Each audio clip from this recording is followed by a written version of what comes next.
¿Qué tal, amigos? ¿Cómo están? Muy buenas tardes. Soy Valeria Fuertes. Les doy la bienvenida a una edición más de Negocios 360. Y hoy nos acompaña Javier Ichazo, gerente general de Mi Banco. Javier, ¿cómo estás? Buenas tardes. Muy bien, muchas gracias, Valeria, por la invitación. Siempre un gusto conversar contigo. Mi Banco tiene una historia muy particular, ya casi 30 años en nuestro país. Cuéntanos un poco la historia de cómo nace esta entidad que hoy pues tiene mucha presencia a nivel nacional.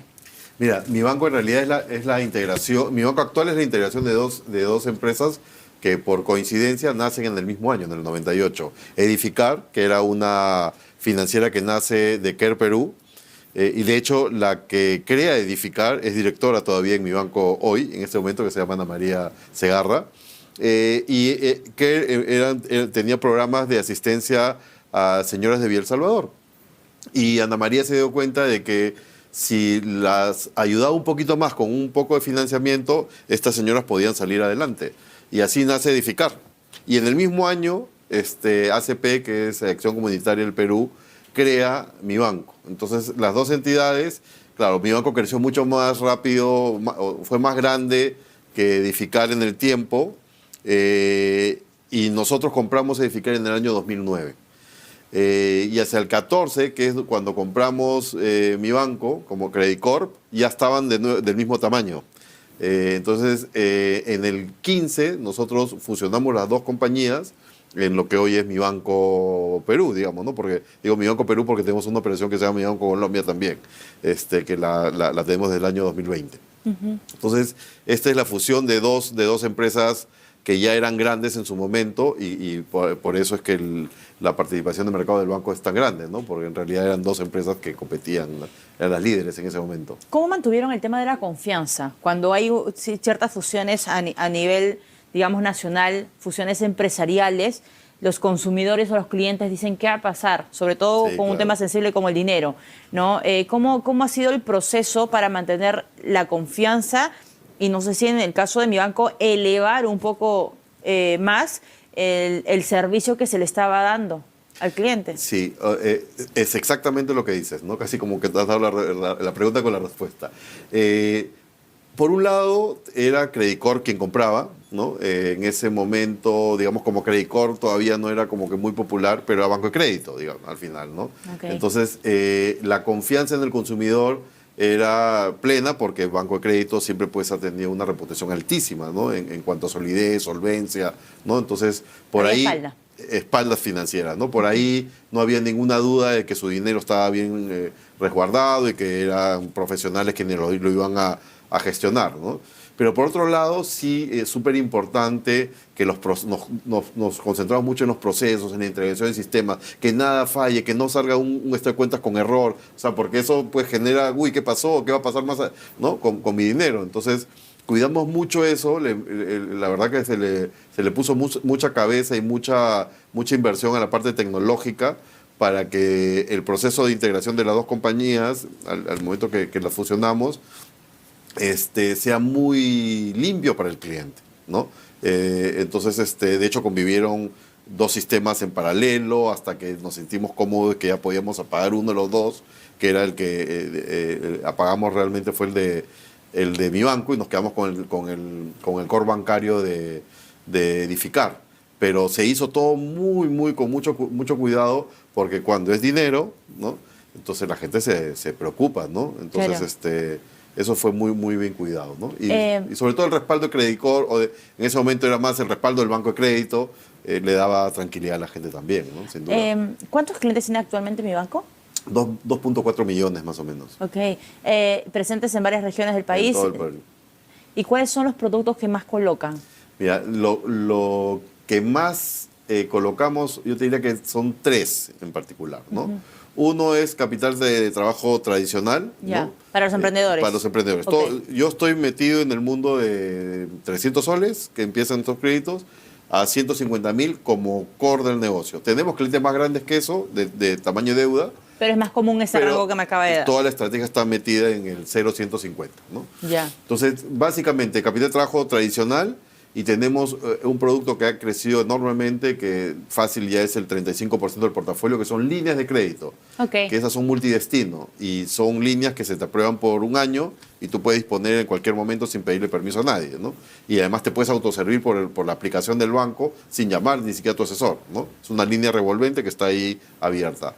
Y la otra que también es súper importante en el banco es mejoramiento de vivienda. Ese es, digamos, un producto también emblemático nuestro, ¿no? ¿Que empezó hace cuántos años? Uy, hace un montón de años. De hecho, hoy me visitó una delegación del BID que están trabajando con entidades públicas para ver cómo ellos le llaman, claro, nosotros le llamamos, es lo que conocemos en el Perú como autoconstrucción, ¿no? Claro. Pero ellos le llaman mejoramiento de vivienda, ¿no? De hecho, no sé si sabes, pero en el Perú las familias de la CPME construyen durante 17 años. Ese es el periodo promedio de construcción de una vivienda. Entonces ellos quieren acelerar, ¿no? Entonces han mandado una delegación del BID para ver Identificar dónde... cómo se puede ayudar a mejorar. ¿No? De hecho, nosotros también, justo le decía en la mañana, nos hemos encontrado en el mismo punto, porque nosotros estamos iniciando un proyecto también bien importante de mejoramiento de vivienda, mucho más técnico del que hemos tenido hasta ahora, ¿no? Pero es un producto súper bueno también. ¿Qué experiencia les deja trabajar directamente con los emprendedores, que finalmente son muchos rostros de varones y mujeres que tratan de salir adelante y que indirectamente o directamente también mejoran y aportan al crecimiento económico del país? Ustedes trabajan muy cerca de ellos, conocen sus necesidades, las exigencias que tienen, las preocupaciones que muchas veces ellos sostienen. ¿Qué reflexión le deja eso? Muchísimas, Valeria. O sea, a ver, primero que el emprendedor peruano es emprendedor por necesidad y no por vocación, ¿no? Es muy poco por vocación, es más por necesidad, ¿no? Y eso los obliga a literalmente sacar todo de sí, su mejor versión como empresarios, porque finalmente que sean chiquitos o grandes, igual son empresarios, sí, para poder sacar sus familias adelante, porque el emprendedor, si no trabaja 2 días, probablemente el tercero no coma, ¿no? Entonces, esa fortaleza, esa energía, ¿no? Es súper emocionante y motiva mucho, digamos, a nuestros equipos comerciales a acompañarlos, ¿no? De hecho, es gente muy leal, muy honesta, ¿no? A mí siempre, porque hay un prejuicio de que porque es chiquito, entonces como que puede ser medio sinvergüenza. Cero, el default por alguien que hizo una trampa es casi en el banco es irrelevante, ni siquiera lo medimos, porque es tan chiquito que es irrelevante. Cuando hay un problema de pagos con nuestros clientes porque hubo un incendio, una inundación, les robaron, o la enfermedad de un familiar, porque son tan solidarios que aun cuando no es un de la familia nuclear, pero es el sobrino, ellos acuden a ayudar al sobrino para sacarlo adelante por alguna enfermedad e incumple con el banco, ¿no? Entonces, los bancos de microfinanzas sí tenemos que tener esa flexibilidad para acompañar. Oye, ya se te presentó este problema de salud de un familiar, te reprogramo, te ayudo a salir adelante, porque si no, si lo tratas, digamos, como un modelo tradicional, entonces tendrías una mora muy alta, ¿no? Que es un perfil muy diferente. O sea, muy diferente, no sé si claro, uno suele decir, bueno, un profesional siempre tiene que ser empático, y no sé si es una regla general, pero sobre todo cuando uno trabaja en este rubro de microfinanzas, si estás en contacto con una realidad totalmente diferente a la que hay en la capital, creo que tener esa sensibilidad, esa empatía y ese olfato, creo que es eso. En microfinanzas es todo. Este es un negocio relacional. La relación entre el asesor y el cliente es tan fuerte. De hecho, siempre bromeamos, no somos padrinos de techo, padrinos de baño, o sea, nos llama padrino de todo, porque la relación es muy estrecha entre el asesor que acompaña. ¿Por qué es tan grande el negocio de microfinanzas en el Perú? Porque tenemos un déficit de preparación académica, de formación en finanzas. Por eso los asesores suplen ese déficit y acompañan a los clientes para hacer inversiones, ¿no? Su círculo de confianza es bien claro, ¿no? El primer círculo de confianza de un microempresario cuando quiere tomar una decisión empresarial es su familia. Es lo primero. Pero el segundo círculo de confianza son sus vecinos comerciales. Ellos le preguntan, oye, ¿será de comprar el piso de arriba? ¿Será de comprar la máquina? ¿Será de ampliarme? ¿No? Y ahí tienen otra iteración. Pero la tercera es con los asesores de negocios, que en el Perú debemos ser entre 25.000 y 30.000 asesores de negocios que hay en el mercado. Entonces, esos son los círculos de confianza para tomar decisiones empresariales. De nuevo, porque hay un déficit en la educación financiera. Entonces, ahí los asesores nuestros y de las cajas y de las financieras suplen eso y acompañan. Por eso es que es tan íntima, es tan fuerte la relación de los asesores con los clientes. Y no termina cuando le dan el préstamo, No, sino que hay un seguimiento. Hay un acompañamiento. Y ese es el diferencial que tiene mi banco frente a otras financieras. Totalmente, es lo que nosotros internamente le llamamos el espiral de progreso. Okay. Nosotros acompañamos y lo que más nos encantaría es que nuestro cliente chiquitito a la vuelta de unas décadas sea un corporativo. ¿Por qué no? Que muchas corporaciones han nacido de emprendimientos pequeños, ¿no? Hay muchos ejemplos de grupos empresariales en el Perú que nacieron de emprendimientos pequeños y ahora son unos grupos enormes en bancas corporativas del sistema de la banca múltiple, ¿no? Fíjese, y muchos se han sentado donde usted está sentado ahora. Seguro. A contarnos un poco de las historias que han tenido ellos con los papás, con todo en contra y hoy son grandes marcas. Yo quería consultarle cómo luchar contra ciertos mitos alrededor de la banca. ¿Cuáles han sido los principales que ustedes han podido escuchar y cómo han podido contrarrestar esta desinformación que muchas veces existe? Mira, la banca de microfinanzas tiene una muy buena reputación con los clientes, porque como conversamos hace un minuto, como es un negocio muy relacional, y ellos se dan cuenta que el rol del banquero de microfinanzas es un banquero muy cercano, muy de preocupación genuina por ellos, y no de que están viendo cómo le gano algo, ¿no? Sino por formación y por historia, y esto viene de mi banco y también de las cajas que han hecho una labor extraordinaria, por historia ha sido como nuestros asesores forman parte de la comunidad que atendemos. Entonces hay una cosa muy bonita que es el asesor, y siempre lo dicen internamente, ¿no? Si mi banco ha hecho que yo transforme mi vida y que ahora mis hermanos puedan estudiar, que mi mamá tenga un seguro, ¿no? Entonces yo quiero eso para mi comunidad. Entonces la relación de nuevo entre asesores y clientes es tan intensa y además se sienten tan de la comunidad que no nos hemos enfrentado a ese prejuicio o esos comentarios de que como que nosotros somos el malo de la película, ¿no? Si no somos, más bien, de nuevo, cajas, mi banco y financiera, son el buen vecino. Son el vecino querido, el que quieren que esté cerca. Nos dicen, oye, ¿por qué no están en esta provincia? ¿Por qué no han abierto oficina por acá? ¿No? Porque sienten que es el buen vecino que los va a ayudar a salir adelante. ¿Ustedes identifican por dónde se acercan sus clientes? Es decir, si es a través de una recomendación, del boca a boca, de las redes. Lo digo porque al estar muy cercanos a ciertas comunidades, es mucho más poderosa que la vecina te diga, oye, me fue bien a mí, que soy artesana, porque me ayudó mi banco. Te lo recomiendo. Totalmente, absolutamente, has dado en el clavo. La principal fuente de captación de clientes nuevos son los referidos. Y eso es típico en el sector.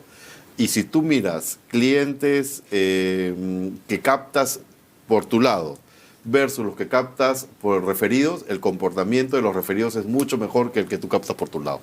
Porque pasa lo que tú dices. A mí me dio bien, además tengo un lazo de lealtad contigo, entonces te recomiendo al que yo sé que va a quedar bien. O sea, yo no te voy a recomendar a alguien que va a quedar mal porque yo siento que te defraudo a ti, que me has ayudado. Entonces, como tengo una relación de comercial, pero también de agradecimiento, me preocupo por referirte a alguien que sé que no va a quedar mal. Es una gran responsabilidad. Sí, claro, sí, claro. Y en esa línea, yo imagino que la respuesta que uno le da a los clientes que confían en uno es estar a la altura, justo lo que comentábamos al inicio. ¿De qué manera están capacitando ustedes al equipo que está desplegado en las regiones? Mira, nosotros tenemos no solo procesos de capacitación de nuestro equipo porque ellos tienen un rol subsidiario hasta cierto punto en cuanto a educación, a evaluar proyectos de inversión. De nuevo, todo parecen palabras de banca múltiple, pero también los chiquititos hacen su proyecto de inversión y hacen sus cálculos. No será una super tesis, pero y ahí es donde el asesor acompaña, ¿no? Entonces nosotros los preparamos mucho, nuestros asesores, para que den una asesoría, valga la redundancia, de calidad. Pero también acompañamos eso con refuerzos a nuestros clientes. Y hemos aprendido en el tiempo que el cliente lo que te pide, claro, uno puede, la autorreferencia en este segmento es lo peor, ¿no? Pues no, es que ellos necesitan aprender esto. No, ellos saben lo que necesitan. Entonces lo que hemos aprendido es que hay que preguntar qué es lo que tú necesitas. Y lo que siempre te dicen, a mí enséñame a vender, enséñame a controlar mejor mi negocio. Eso enseña. Después me enseñas otra cosa, pero primero enséñame eso. Entonces, ya hemos aprendido cuáles son los temas que a ellos más les interesan. Y ya hemos aprendido que el WhatsApp es un medio súper bueno para comunicarnos con ellos. Hemos aprendido que capacitación de más de 5 minutos no funciona porque la van a abandonar. Entonces, a lo largo de estos últimos 4 o 5 años, hemos aprendido un montón de cómo llegar a ellos con las capacitaciones que ellos van a consumir y digamos, por el canal más adecuado. De hecho, cuando yo cuento el nivel de consumo al 100% de estas capacidades, la gente no me cree. A nosotros nos abandonan solo el 6%. El 94% consume al 100% de las capacitaciones de las que enviamos a nuestros clientes. Eso es un número alucinante, porque normalmente si te consume el 20% estás feliz, ¿no? Nosotros llegamos hasta 94% de consumo al 100%. Y si hacemos el ranking de regiones con mayor captación de clientes en mi banco, ¿cuáles serían los 5? Yo te diría que, o sea, por tamaño, Arequipa, claro, Trujillo, Piura, Huancayo, ¿no? Y Cusco, por tamaño. ¿Y cuáles son las regiones que están avanzando a pasos agigantados que ustedes dicen, no pensé que en este punto íbamos a tener cierta cantidad de captación, de aceptación por parte de los clientes? Yo te diría que es bien, de hecho es una pregunta que siempre me hacen en el directorio, ¿no? Y yo le digo que es bien parejo, ¿no? Por ejemplo, en algún momento el norte se robustece, ¿no? Y comienza a crecer muy rápido, mucho más rápido que el sur. Y el sur a veces tiene sus complicaciones por los conflictos, ¿no? Yeah. Pero luego se recupera y comienza también, o sea, es muy parejo. No te diría, oye, hay una que está relegada. La verdad que te diría que no, que es muy el centro con Huancayo es también para el mundo comercial es como una mina, ¿no? O sea, yo digo, en el Perú hay 2 centros de abastos brutales. Uno es Huancayo y el otro es Mochoqueque en Chiclayo. Son 2 emporios de mercado que son enormes, ¿no? Uno porque baja toda la selva del norte y el otro porque coge todo el centro, ¿no? Entonces son, ya ves, te das cuenta, ¿verdad? Que, ¿no? O sea, no hay una región que tú digas, siempre esta va, ¿no? Adelante. En algún momento sí, en otro momento otra le gana, pero digamos, como que son bastante parejas, ¿no? Javier, ¿usted suele viajar a las oficinas de Beyond? O sea, usted no es el gerente general de escritorio, sino que... No, yo no gestiono desde el salón VIP de ningún lado, ¿no? O sea, yo gestiono ahí en la cancha. Me encanta conversar con los asesores. Yo siempre digo que ellos, sin darse cuenta, me dicen un montón de cosas que me abren a mí los ojos para pensar en soluciones con mi equipo, evidentemente, no yo solo, pero con soluciones mucho más ad hoc a las necesidades del público objetivo que nosotros nos dirigimos. Así es que te vas a quedar sentado en tu escritorio, la verdad que en este negocio no funciona. ¿Qué gana uno cuando suele viajar, además de entender y escuchar? ¿Cómo fortalece el perfil de líder? Porque finalmente usted es quien lidera la marca. La cercanía es súper importante. Me acuerdo cuando viajé a Pucallpa, y yo ya había trabajado en Pucallpa por Banco de Crédito. Y me dolió mucho porque eran mis primeros años. Me dicen, es la primera vez que un gerente general viene a Pucallpa. Dijo, bueno, yo no voy a juzgar a los anteriores, pero mi estilo de dirección es estar muy cerca del equipo. Viajo un montón, me gusta escuchar. Siempre le digo a mi equipo, tratemos de no hablar mucho nosotros, tratemos de escuchar, y luego cuando ellos ya hayan, porque muchas hasta catarsis hacen, pues, ¿no? Sí, claro. Porque falta esto, falta el otro, que no sé qué. Cuando terminen ya nosotros, ¿no? Y siempre tratemos de ir con preguntas, ¿no? No tratemos de escuelearlos, porque realmente ellos son los que saben más que nosotros. Y si nosotros vamos a ir a escuelearlos, ellos se van a callar y no nos van a contar toda la riqueza que tienen en sus cabezas, ¿no? Entonces, así lo he hecho en toda mi carrera, incluso cuando estaba en BCP también. Yo veía provincias en BCP, o sea, toda la vida digamos, he estado viajando por el Perú y me conozco el Perú, digamos, casi de cabo a rabo, ¿no? Cuando usted estuvo en BCP y le dicen, confiemos en usted, va a ser el gerente general de mi banco, ¿qué fue lo primero que se le vino a la mente? Cuando me dan el encargo, de hecho me lo da el CEO de Credit Corp de ahora, que era mi jefe en ese momento en BCP, me dice, vas a ir de gerente general adjunto para ver el proyecto de internacionalización del banco, que era que queríamos Colombia, Okay. Y un proyecto más, ¿no?